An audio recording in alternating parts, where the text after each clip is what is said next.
അപ്പോൾ ഇന്ന് ഡ്യൂട്ടിയൊക്കെ കഴിഞ്ഞ് വന്നു. എന്നും ഡ്യൂട്ടി കഴിഞ്ഞ് വന്ന ശേഷം എനിക്കുള്ളൊരു ശീലമാണ് കേട്ടോ കണ്ണാടിയുടെ മുന്നിൽ ഇങ്ങനെ കുറേ നേരം നിൽക്കുക എന്നുള്ളത്. നിങ്ങൾക്കും ഇങ്ങനത്തെ ശീലമൊക്കെ ഉണ്ടോ? എന്തിനാണെന്നറിയില്ല കേട്ടോ, ഒരു രസം. അപ്പം അതൊക്കെ കഴിഞ്ഞ് നേരെ പോയിന്ന് കുളിച്ചു. കുളിയൊക്കെ കഴിഞ്ഞ് വന്ന് തലമുടിയൊക്കെ നന്നായിട്ടൊന്ന് കോംബ് ചെയ്തു. പിന്നെ ചെറിയൊരു നൈറ്റ് കെയർ റുട്ടീനാണ്, വലിയ കാര്യമായിട്ടൊന്നുമല്ല.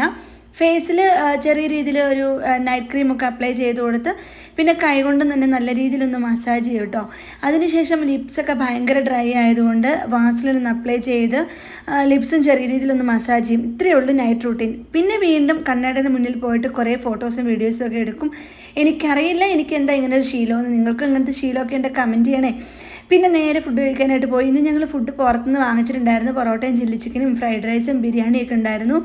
അപ്പോൾ ഇന്ന് മടി പിടിച്ചൊരു ദിവസം ആയതുകൊണ്ടായിരുന്നു ഫുഡ് പുറത്തുനിന്ന് വാങ്ങിച്ചത്. അപ്പോൾ മോന് പൊറോട്ടയും ചില്ലി ചിക്കനും ഇഷ്ടമായതുകൊണ്ട് അവനത് കൊടുത്തു. ഞങ്ങളിവിടെ ഷിമേസിലുള്ള വിസ്മയ റെസ്റ്റോറൻറ്റിലാണ് കേട്ടോ ഫുഡ് സ്ഥിരമായിട്ട് വാങ്ങിക്കുന്നത്. മോന് ഫുഡൊക്കെ കൊടുത്തു കഴിഞ്ഞ ശേഷം ഞാനും പോയി ഫുഡ് കഴിച്ചു. മിക്സഡ് ഫ്രൈഡ് റൈസും ചില്ലി ചിക്കനും ഞാനും കഴിച്ചു. പിന്നെ കുറച്ച് ടൊമാറ്റോ സോസും കൂടെ എടുത്ത് ഫുഡ് കഴിച്ചു. അപ്പോൾ ഇന്നത്തെ നൈറ്റിലെ ഡിന്നർ പരിപാടിയൊക്കെ കഴിഞ്ഞു കേട്ടോ. ചേട്ടായി ആദ്യമേ കഴിച്ചായിരുന്നു. പിന്നെ ഞങ്ങൾ നേരെ കിടക്കാൻ പോയി. കിടക്കുന്നതിന് മുന്നേ എൻ്റെയും മോൻ്റെയും വീണ്ടും കുറേ പട്ടിഷോ, എന്തിനാണെന്നറിയില്ല കേട്ടോ. അപ്പോൾ വീഡിയോ ഇഷ്ടപ്പെട്ടാൽ ലൈക്ക് ചെയ്യണേ, ചാനൽ സബ്സ്ക്രൈബ് ചെയ്യാൻ മറക്കല്ലേ. അപ്പം നമുക്ക് വീണ്ടും അടുത്ത വീഡിയോയിൽ കാണുന്നോടം വരെ ടാറ്റാ.